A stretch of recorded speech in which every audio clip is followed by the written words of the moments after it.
Magandang gabi po, mayroon tayong gagawing cellphone dito. Ang Oppo po ito. Sira po yung kanyang LCD. Papalitan natin. Nag-order online yung may-ari eh. Ito yung kanyang LCD na papalitan natin to. Samahan nyo po ako sa paggawa ng cellphone na to. Ito itong back cover nya dito sa back frame. Gamit po ay ng blower para malusin yung kanyang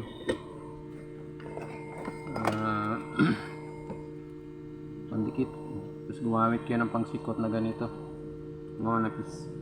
Pwede rin yung mga playing card.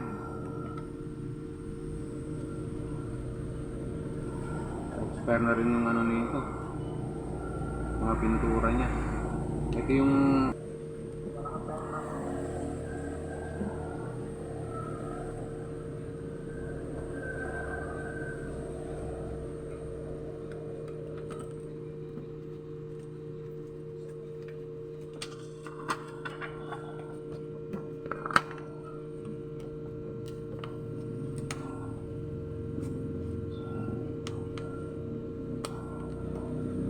dito sa bandang switch, dandahan po kayo dyan kasi meron siyang flex dyan.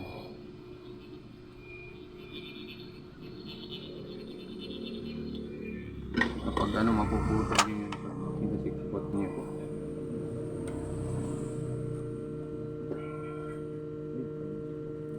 Yan, lagi yung tatandaan pag nagtatanggal kayo nito,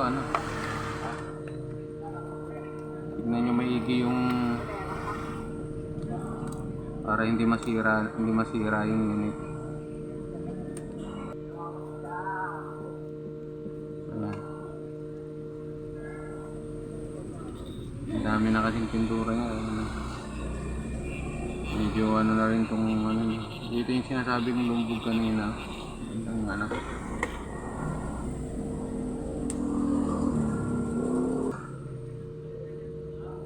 yan, pumasama na yung pandikit sa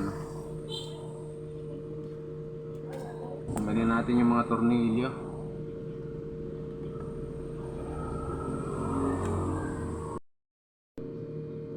Kulang na ng isang tornilyo ito.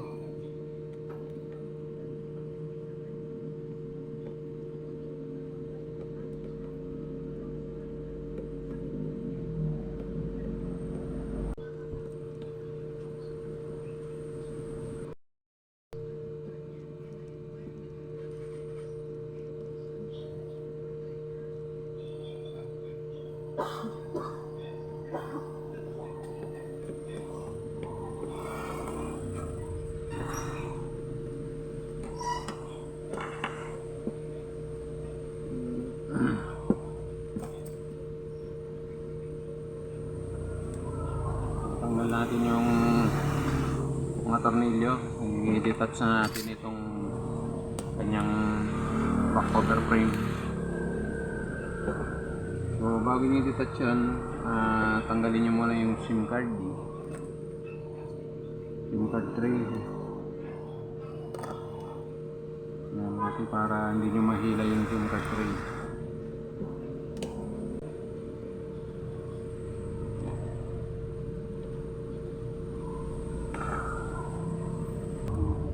Nahulog siguro yan kasi DIY kasi ito eh. Yan. So tanggalin natin yung kanyang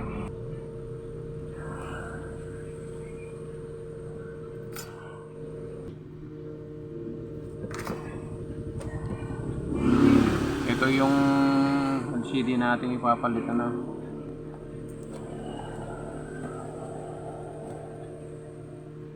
kasama na natin dito yung mga pandikit yung LCD. Bago natin install muna natin, testingin natin.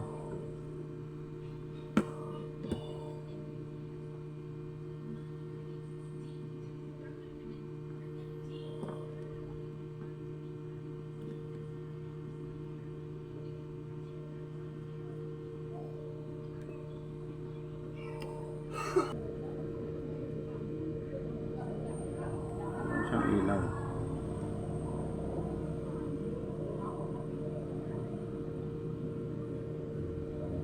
Tatanggalin na natin itong LCD. Yung basag kasi ito eh.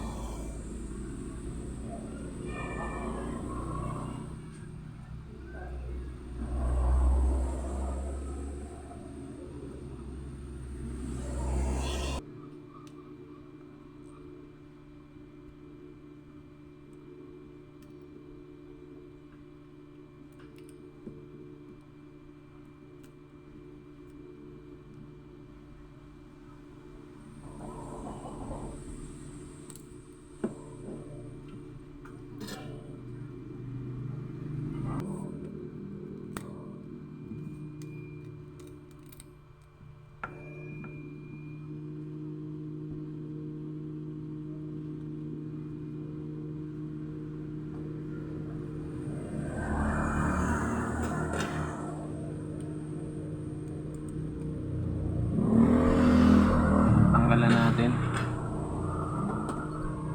So, ang gagawin natin ngayon, lilinisin natin itong lilinisan nyo ng maigi ito, yung ano niya, para matanggal yung mga lumang glue na tumigas dyan. Kasi kapag hindi nyo lininis yan, magiging kalso pag nilagay nyo yung bagong LCD.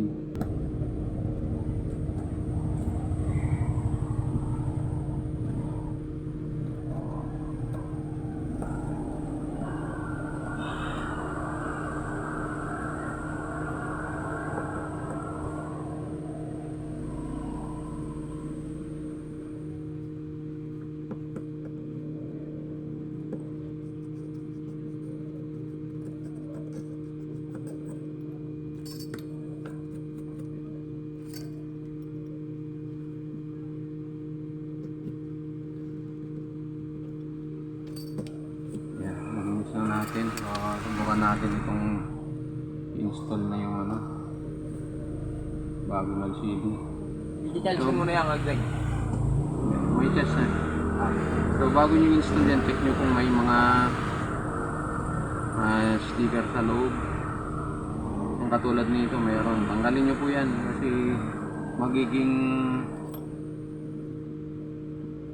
ano po dun sa kanyang camera.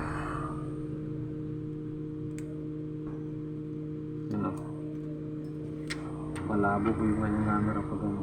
Tapos dito check nyo kung may mga nakalutang na mga ano na hindi natakpan.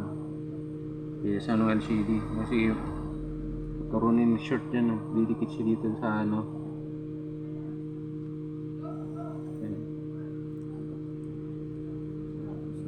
So isakit nyo lang dito yung ano kanyang LCD. Sakit nyo lang ng maigi. So dito, huwag nyo masyadong diinan. Ibig sabihin niya, naka-switch na yun. Kapag nakaganon, yung switch kasi nakaganyan lang yan. Pag diniinan mo, gaganon siya. Madidikit siya dun sa sensor. Pag naidikit sa sensor, utusan nyo yung na buksan yung screen. Na natin itong kanyang back panel. Kalimutan pa yung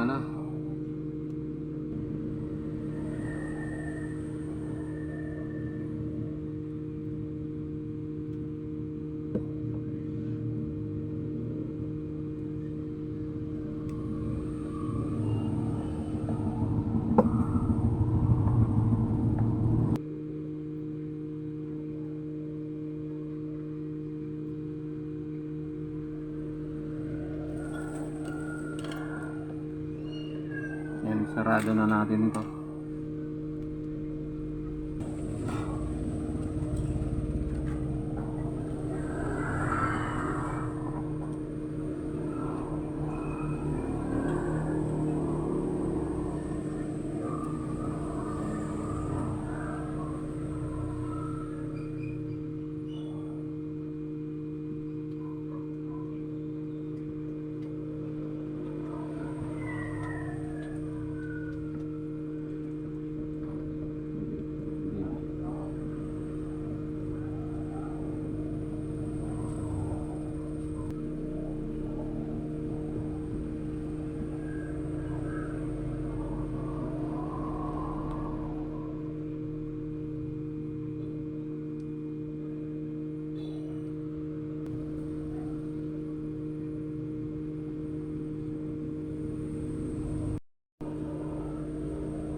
Makapal pa yung ano, LCD.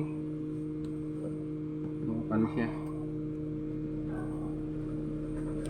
Yan ito yung ano, linisan nyo rin to. Ito yung dami ng glue.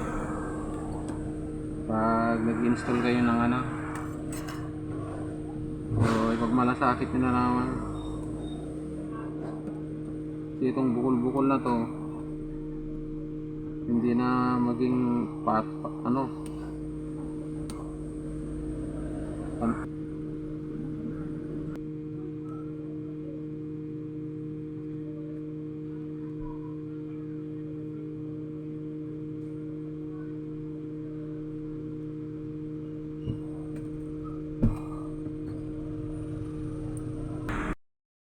ayan, natapos na natin idikit yung kanyang ano, likod. So, tapos na ito, no? Napalitan na natin yung LCD. Maayos naman yung kanyang ano, touchscreen.